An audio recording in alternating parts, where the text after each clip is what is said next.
Welcome. Last week, my friends and I took to the English Lake District to completely ignore all the beautiful scenery and instead play Last Blitzkrieg. And I thought it'd be great to have a little look at some of the things that we got wrong, some of the things that we realized we could do better, and some of the things that might be helpful the next time we get around to playing it. This is my game with my friend Ian making a definitive point as the German player, and over on the second table we had another copy of Last Blitzkrieg because you just can't get enough.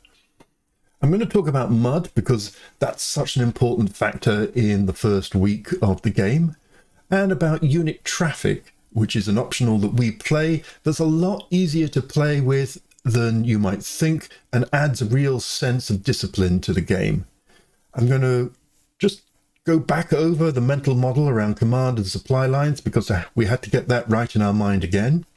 Reframing activations, or how I learned to not get disappointed in not getting a full activation. Going back over standoff AV, it's not as complicated as it seems. The importance of your first turn attack with the unsung heroes of the Volksgrenadiers, a motley collection of divisions, but they can do a lot on that first turn, and I'll take you through the 26th Volksgrenadier as an example of what you can hope to achieve. We're going to look at the two rigid optional rules that we play, one for the Germans and one for the Americans.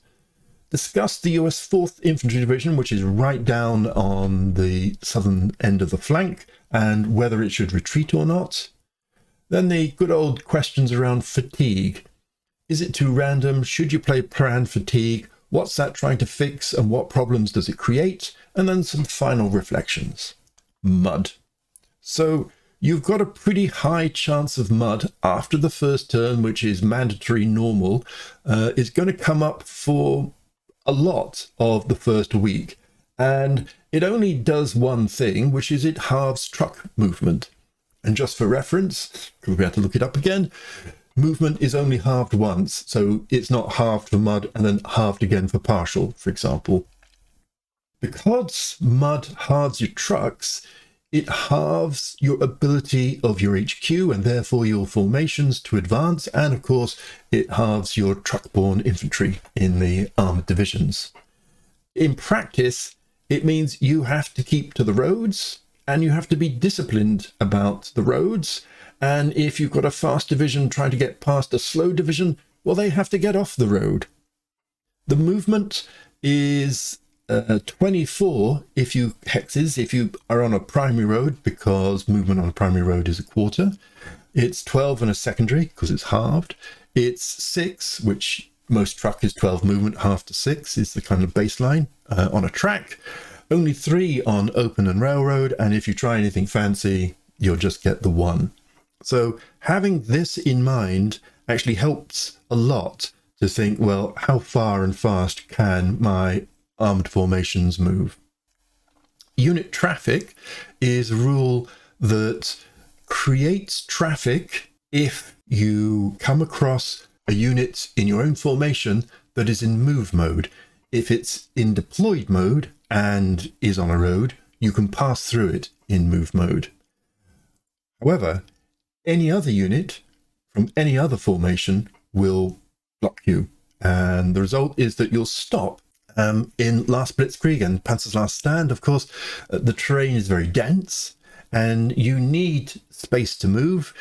There are all sorts of choke points all over the place. So you really have to prioritize the best roads for the fastest units. And playing unit traffic, you would have thought, would muck this up all over the place because you would just bump into units and be forced to stop and couldn't do anything anywhere. However, there's a simple procedure to do to avoid this. So first of all, give yourself some space because you need the space to move. So give yourself some operational space by moving the formations that are in the front first. So they create some distance from the formations behind. Keep slow formations off the road. They're, not going to benefit from truck movement, so they shouldn't be messing up road movement for units behind. And don't be tempted to tidy up the rear. No, move your formations in front first. Equally, give yourself some tactical space for your formations. So use the battalions in the front of your formation first, so that it gives space for the battalions behind to move. Don't worry about any deployed battalions, because in the formation that's moving, they don't create unit traffic. But be wary that all other units in all other formations do. But if you go from the front, it's not really a problem. And it also actually sort of feels more natural. It stops you having to think, oh, what should I move first? Oh, I could do this, I could do that. No, just move the front formations out and then allow the second echelon to come up behind it with the space that you've created. Really simple, much more military-like. Command and supply, I'm sure like most of you, we only play BCS every sort of 6-9 months or something, and it's easy to get confused as to what does this relate to that. So just a simple refresher of this whole kind of line of communication, line of supply, from your supply source to your combat train, to your HQ, to the battalion. So first of all, you get your MSR from your supply source via the combat train to your HQ. They have to use primary and secondary roads here, but they can use track for your HQ. If they do, you will get trafficability, -1 in normal, -2 in mud, and you are at risk of crossing the streams between your combat train and your HQ. From your HQ to your battalion, you have the notion of mixing and coordination and blobs if your formation mixes up with another formation, and you have your ideas around safe path and command radius as your HQ controls what's going on. Remembering that you can't move your battalion beyond your command radius except for 1 hex if it's an advance after combat. Just a small refresher there, really. Reframe activation. So how many players got a bit every time the dice allowed them only a partial for activation? Well, I really encourage you to think of full activations as high tempo operations. They are your best case. The exception is if you have a unit that's in tip-top condition, it's fresh, +1, it's optimal, +1, and you've got a scenario-specific modifier like the Germans do at the beginning, another +1, okay, +3 on your snafu dice, you may reasonably feel that you probably should get full activation. But anywhere that this isn't true, it's good fortune, it's not a gift. So try not to be disappointed and instead view partial activations as the norm. For US forces in the first week, actually, it's a good result. You're very unlikely to get a full activation at all, and failing is entirely possible multiple times. Not that I'm going to bang on about the 2nd Infantry and the 99th Infantry up in the north. Failed activations feel sometimes like they're a cheat or a waste or it's not fair, but they are modeling command interference from above that confuses things or tells you to stop, or your own formation general's indecision, or a breakdown in communications, or a logistics failure, or the troops are just knackered, or your morale takes a bit of a dip and nobody wants to do anything. We don't play with the failure flip option, which converts a failed activation into a recovery, because we feel this sort of rewards bad generalship. If you need to recover. Don't try and hope that your mix-ups and nonsense, because all of these things are not relaxing when they happen. They're confusing and they sap morale, and they're not good things. So it seems to us, in the way that we play, unfair that you should get a bonus out of these bad things that are happening. Turning to standoff AVs, they often need a bit of clarifying because there aren't many of them and their situations don't come up too often. And of course, there's the perennial question, do I use them in deployed side or do I use them in support? They are black AVs, although that's only mentioned once in the rules. They are heavy anti-tank weapons with a range longer than 1, and they are relatively easy to conceal. As Defending, they get a number of bonuses. So if they're regular or shock attacked, they get a +1 in terrain and +2 in city or urban.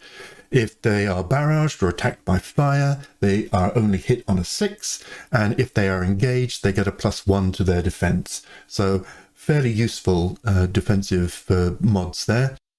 They also project engagement zones. So most units notionally have an engagement zone, but that engagement zone is only 1, so it doesn't really matter because it's superseded by the zone of control. But they do have an engagement zone, assuming that the visibility allows it. And that stops trucks when they enter the first hex of the standoff's engagement zone, and it stops HQs from entering the engagement zone altogether.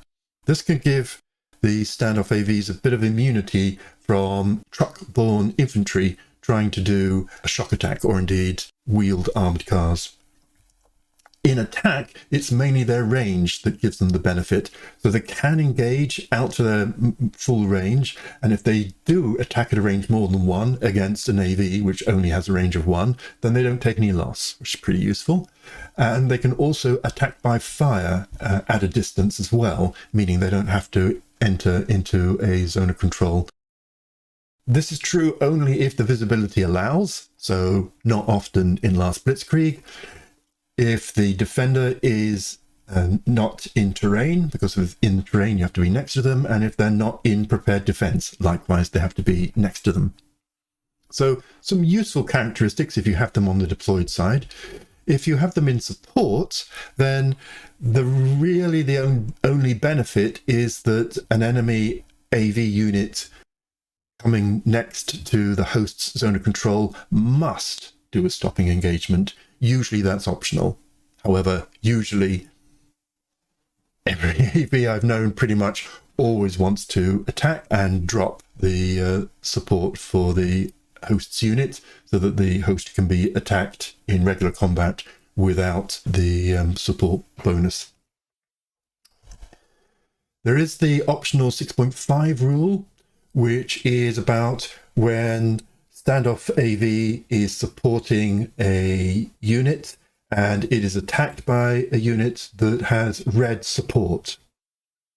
So long as that red support isn't dual. If it's dual, you can ignore this because the unit's going to get a mod for the dualness, even if it loses its red AV.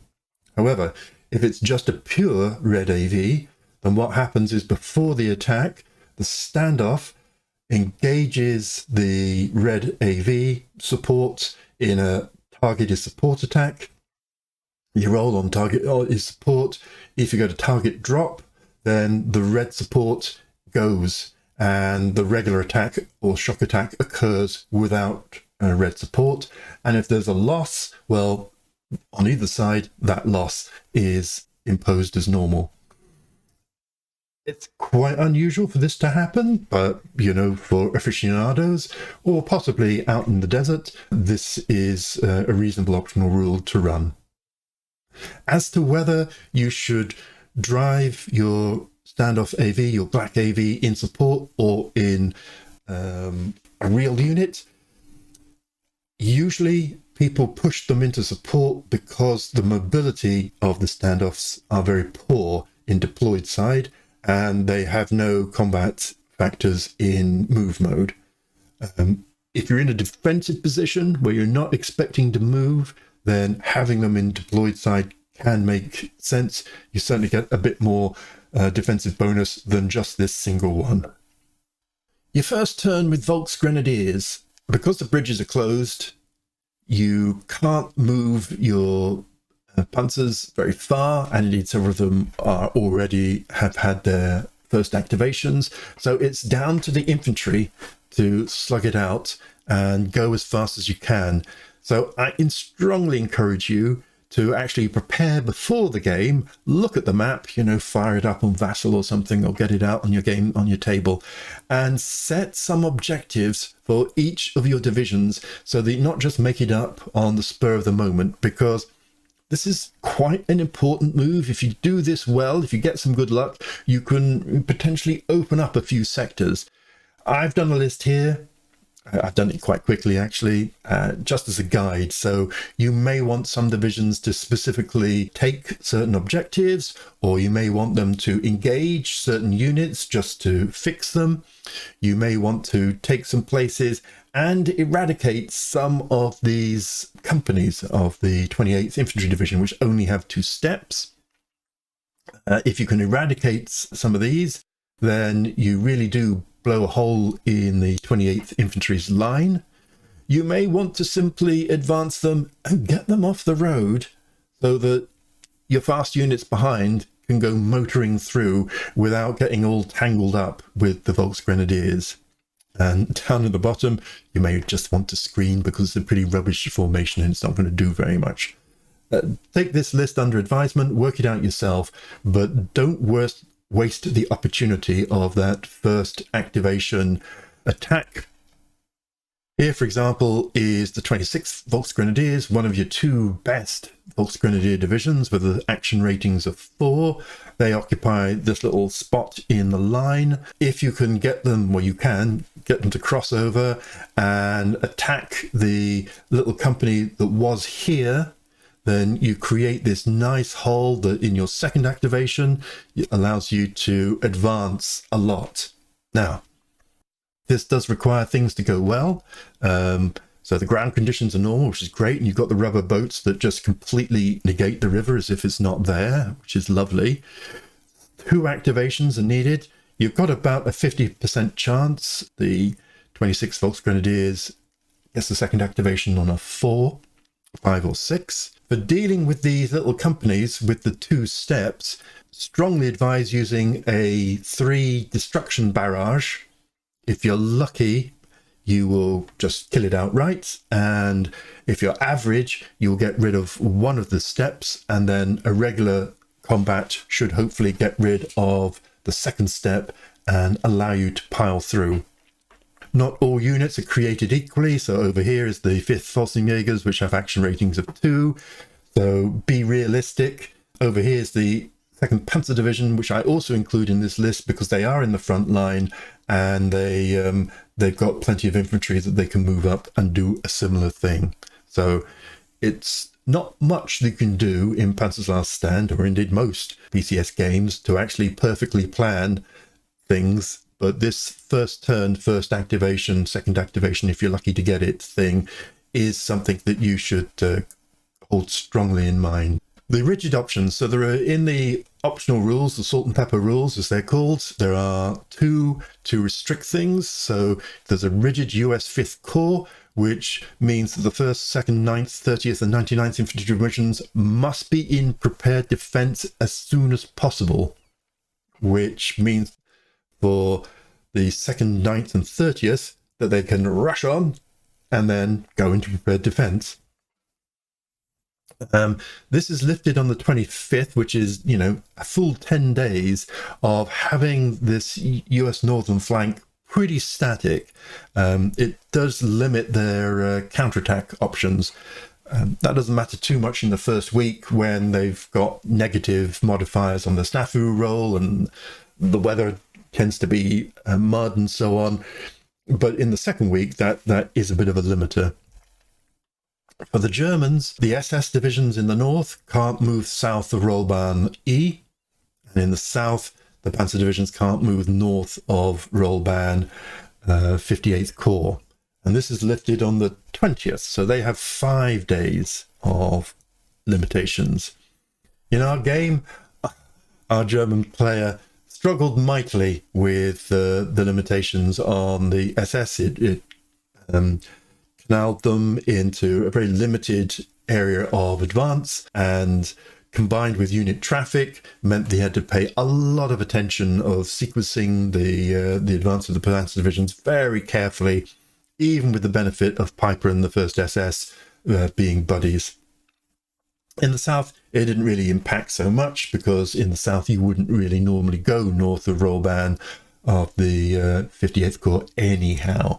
And for the American player, aka me, it was quite an inconvenience, and it would have got worse after the 22nd when the Americans get so many reinforcements. And it gives the northern German player a sense of security because their northern flank, as they head west, isn't going to be subject to an enormous amount of counterattacking, so they can kind of, rest easy. Interesting option to play. Would play it again, but, works either way. The 4th Infantry Division in the south was an interesting problem for me.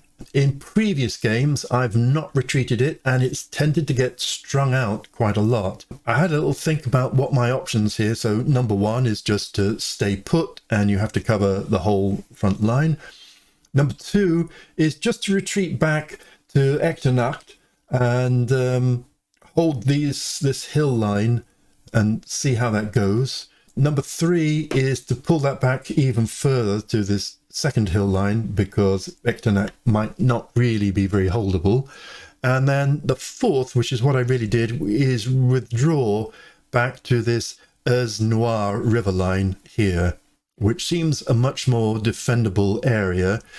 You can see here at this point, cheeky Germans had tried to cross and penetrate the line. I did counterattack and force them out and teach them a little bit more respect. It's an interesting one because the benefit for the 4th Infantry Division is you shorten your line and you give yourself a particularly good defensive line. So across the river, you get Hexside, you get terrain, you get prepared defense once you're back in prepared defense. So you're getting a +3 in defense across this river line, which is excellent. The disadvantage is you shorten the line not just for yourself, but also for the Germans. So it is a little bit of 6 and 1, half dozen the other. I've lent towards preferring option 4 because this isn't a particularly strong counterattack area, so giving it up doesn't seem too much of a risk. But interested to hear what you say. And finally, planned fatigue. I'm going to say eternal question.